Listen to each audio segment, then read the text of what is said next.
आङो गोरबो खुंगुर आदाखौ लोगो मोनबाय आरो नोंथाङा नायनो हागोन दे दिनै माने फार्स्ट टाइम ब्रखौ लोगो मोनबाय मोजां मोनबाय आरोना ओमफ्राय आंबो नायो प्रफेसनेलखौ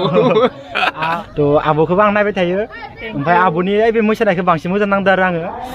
बे सामि होननाया बेखौ मोजां नांदों आरो आङो बेखौ नायदो आङो ओमफ्य दा गासैबो आंनि माने नुकुल फेमिलिखौ लोगो मोनबाय आरो ना गाइस दे गासैबो हायना बुं मोजां खबरा ओमफ्राय नोंसोर आंखौ फायगोन होनना मिथिखादोंमोन नामा इयाव भिडिअ नायबाय थायोना जोङो दा आङो सिलभार जुलि होननायखौ आङो नायनो फैदोंमोन आरो ना ओमफ्राय बेयाव आङो आंनि गासैबो आंनि ब्रमोनखौ लोगो मोनजोब्बाय आरो ना गाइस गासैबो हायना बुं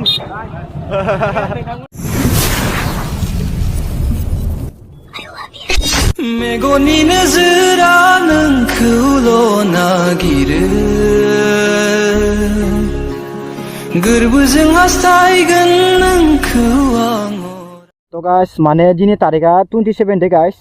नोंथांमोना मिथिखादो जानांगौ माने 1 इयार जानायनि दिनै केक हानायनि खोथा दङमोन किन्तु बाट गयारिया माने लोमजानानै फैनो हादियासै गाइस आं माने मिसा बुङाखै दे बिदा गाइस मिसा बुङाखै ओमफ्राय होमबाबो आङो दा नोंथांमोनखौ आं बुंदोंमोन नालाय सुक्लेपाराखौ थांगोन होननानै ओजा नावकाटायाव बेनिखायनो आङो नोंथांमोना सोरबा आरो मिट खालामनो होननानैबो बुंदोंमोन नालाय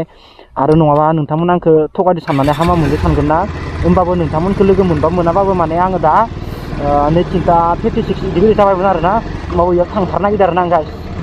नङाबा आं नोंथांमोनखौ थगायनाय जागोन आङो बुंदोंमोन आरो ना दिनै केक सेक हागोन होननानै किन्तु इयो गैयाबा आं आरो मा होननानै केक हाथारगोन आरो गयारि गैयाबा आं मा होनना केक हाथारगोन इ मोनसे खोथा नंगौ नङा बेनिखायनो आङो केक हायाबाबो नोंथांमोनजों नुजाथारगोन जुदि सोरबा नेनानै दोङोबा आरो ना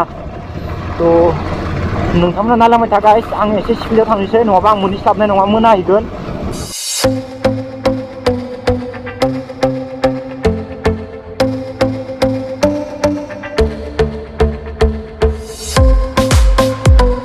दा बर्थमान जोङो नागारजुलिखौ बारबाय आरो ना ओमफ्राय नै मेसेरथिनि आलि मोनबाय दा जोङो इनि राइट साइडथिं गालि थांनांगोन आरो ना राइट साइडथिं ओमफ्राय लेफ्टथिं थांबा बगामाथि थांनो हायो अ भाई उखा मुखा फैबाय आरो ना साडेनलि उपाय गैया गाइस आरो आं फैगोन होननानै बुंदो उपाय गैया केक हायाबाबो आङो भिडिअ खालामखाथारनांगोन मानो होनबा आङो बुंखाथारदोंमोन ना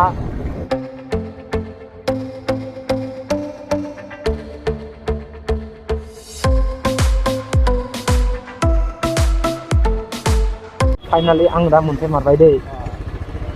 उपाय गैया गाइस आं बिदि गोदैबो माबानाय टारगेट गैखायामोन ना ओमफ्रायबो आङो सिम्पल फैबाय आरो ना दिनै आंनिया केक हानायनि टारगेट खामोन किन्तु मानि थाखाय केक हानो हादियासै गाइस मिथिदों ना माने गयारिया लोमजादों बेनिखायनो आङो भिडिअ खालामाबाबो उपाय गैयाना माबा मोनसे खालामनाबाबो भिडिअ खालामखाथारनांगोन होननानै आङो नैयाव दा साडेनलि फैनाय जाबाय आरो ना गाइस उपाय गैया आरो मा खालामनो नङाबा नोंथांमोना आंखौ सानगोन माने थगायदो भिडिअआवल'सो ओरैनो डायलग मारिदो ओरै आंखौ सानगोन ना बेनिखायनो आं नैबे भिडिअखौ खालामफैबाय आरो ना सुक्लेपाराखौ फैगोन होनखादोंमोन आं 27आव ओमफ्राय फैखाबायबो आरो ना गाइस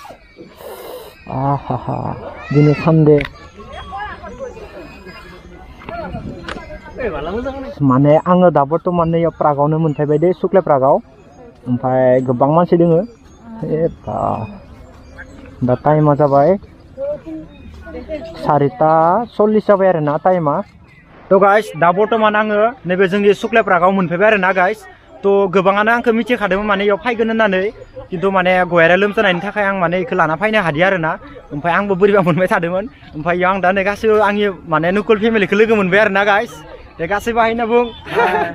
मोजां खबरा ओमफ्राय नोंसोर आंखौ फैगोन होनना मिथिखादोंमोन नामा इयाव मिथिखादों भिडिअ नायबाय थायोना ओमफ्राय गयारिखौ लाबोनो सानदोंमोन आरो ना गयाबार जाबाय ओमफ्राय नोंसिना मा गामिया ब्रमोन जोंनिया नावकाटानि ना थ' इसोरखौ लोगो मोनना बहुत मोजां नांबाय आरो ना गाइस दा इसोरजों आङो खनसे हेन्डसेट लालांनोसै ओमफ्राय गरासथिखौ लानोसै आरो ना दे ब्र हेन्डसेट गासैखौबो बिदि गोदै लोगो मोनबा बहुत मोजां नाङो आरो खानैसोआ बुंबाय थादोंमोन आरो लोगो हमबावगोन होननानै किन्तु आंनिया दा बेलासिसो फैनाय जाबाय बेनिखायनो आं लोगो हमनो हादिया होमबाबो नोंथांमोना हामा मोनगोन होननानै आङो मोनाबाबो आङो भिडिअ खालामनानै फैखाथारबाय आरो ना गाइस होमबा आङो ब्रह्मखौ गारनानै दा आरो मोनसे जायगायाव थांबावनोसै ओमफ्राय गोरबो खुंगुरखौबो लोगो हमखानोसै ओजा लिंहरबाय थादो इयो दा होमबा आं इयावनो फोजोबथ'नोसै आरो नैबे सुक्लेपारानि आरो सासे जोंना ब्र'खौ लोगो मोनलायबाय गाइस बिदि गोदै लोगो मोनबा बहुत मोजां नाङो आरो ना बिदि गोदै नुबा माथो सारदोंबा बहुत मोजां नाङो आरो ना दे गासैखौबो आंनि चेनेलाव हाय होनना बुंलाय Hi guys. So Okay. guys, it's Millie Bromo. So नोंथांमोना आंनि चेनेलखौ सेकआव खालामबाय YouTuber नालाय। So guys, दा नै ब्र'खौ लोगो मोनना बहुत मोजां नांबाय गाइस आं मोजां नांदों bro. ओमफ्राय आंबो मोजां नांबाय दे ब्र'नि चेनेल दंखायोमोन ना दे एसे फोरमायना होदो आंनिया लि ब्रह्म गाइस नोंथांमोना सेकआव खालामबानो जाबाय अके थ' मोजां नांबाय आरो ना ओमफ्राय नोंसिनाबो चेनेल दंमोन नामा ब्र'मोन नोंसिना चेनेल गैखाया ना अके दे होमबा गाइस आङो ओजा थांसै दै आङो इ भिडिअखौ एम फोजोबथ'नोसै नङाबा मोनाबाथाय आरो भिडिअ खोमसि खोमसि नुबा दिगदारानो जागोन थ' गाइस आङो दा बर्थमान सुक्ले प्रागनिफ्राय फैबाय आरो ना थ' माने भिडिअ एसे मोनाखानानै बानायखानाय बायदि जाबाय नालाय बेनिखायनो एसे माने इमारजेन्सि जाबाय आरो ना गाइस थ' आरो सोरबाफोर आंखौ जुदि लोगो हमगोन होननानै आसा खालामना दङबा ओमफ्राय लोगो सोगो मोनाखैबा नोंथांमोना आंखौ गाज्रि मोननांला दे गाइस सरि होननाय जाबाय आरो ना माने नोंथांमोनखौ थगायनाय बायदि जादों खिन्थु थगायनाय माने फैबाय खिन्थु आं एसे बेलासियावसो फैनाय जाबाय आरो ना आं सानदोंमोन मा एसे सानाव फैनानै एसे इन्जय खालामगोन खिन्थु आंनिया गयारिया लोमजाबायना बिनि थाखायनो आं माने भिडिअ सिडिअ बिदि पिकआप खालामनो हागौरियासै आरो ना गाइस होमबाबो आङो माने सिम्पोल लिरनो फैनानै नैबे ब्लगखौ खालामनाय जाबाय गाइस अ माय गड मानसिफ्रा नामब्ला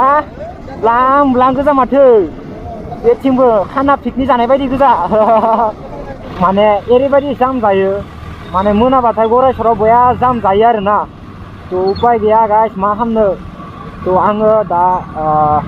गोरबो खुंगुरखौ लोगो हमनोसै एसे इयो माने मोनसे गल्डेन जुबलि जादों आरो ना गरायसराव इयाव फैदो इयो मा खबर मोजां ना ओइ इयावनो ओरैनो बोरैबा मोननायखाय फैदो लाना फै अके गाइस आङो दा बर्थमान आङो दा प्रागनिफ्राय माने दा बर्थमान आङो गरायसराव मोनदों आरो ना ओमफ्राय इयाव माबा गल्डेन जुबलि जादोंमोन ना ब्र' इयो मा होनो सिलभार जुबलि ना थ' गाइस जोङो दा आङो सिलभार जुबलि होननायखौ आङो नायनो फैदोंमोन आरो ना ओमफ्राय इयाव आङो आंनि गासैबो आंनि ब्र'मोनखौ लोगो मोनजोब्बाय आरो ना गाइस हायना बुं नोंथांमोना आंनि चेनेलखौबो चेकआउट खालामनो हागोन आरो ना थुलुंगा ब्लग इउटुब चेनेल दोङो ना मोनसे दोङो थुलुंगा ब्लग अके गाइस थ' आं नोंथांमोना सापर्ट होबानो जाबाय ब्लगखौ सापर्ट होबानो जाबाय दे गाइस बाय बाय जोङो दायो थांनोसै ओइ बाय बाय मा खबर आरो ब्र लोगो मोनलायबाय थ' इयावनो फायदोंमोन आं नायनो होननानै थ' आङो ब्र'मोनखौ लोगो मोनना बहुत मोजां नांदो थ' बिदि गोदै नुबा माथो होनांगौ आरो ना गोसोखौ मोजां नाङो आरो ना नंगौ नङा ओमफ्राय आङो दा इयाव ब्र'मोनजों मोजां दसे रायलायनोसै ओमफ्राय आङो जा हाबनोसै आरो ना फुजायाव दे होमबा नोंथांमोना नायलाय मोनथा मोजां मा खबरा भिडिअ नायना मारै नाङो मोजाङानो ओमफ्राय नोंसोर नायना मारै नाङो दे होमबा गाइस आङो जा थांनो इयाव फोजोबथ'नोसै दै आङो गारिखौ नैयाव दोनथ'नोसै आरो ना ओमफ्राय इजा सिङाव हाबिनि ओमफ्राय गोरबो खुंगुरखौबो आङो बुंदोंमोन आरो लोगो हमगोन होननानै ओमफ्राय आरो पुर ब्लगबो दंमोन लोगोसे ओमफ्राय सानैसो ब्र'मोनखौ लोगो मोना आं बहुत हेपि नांदों आरो बहुत गोजोननाय नांदों आरो ना गाइस ओमफ्राय दा बर्थमान सिङाव हाबिनोसै जोंना बस फैदोनै जोंनो लोगो सासे आंनिया बसआ दा जों सानैदो होलांनोसै आरो ना हाबनाया थ' नोंथांमोना नायलांबाय था गाइस अके लेट्स गो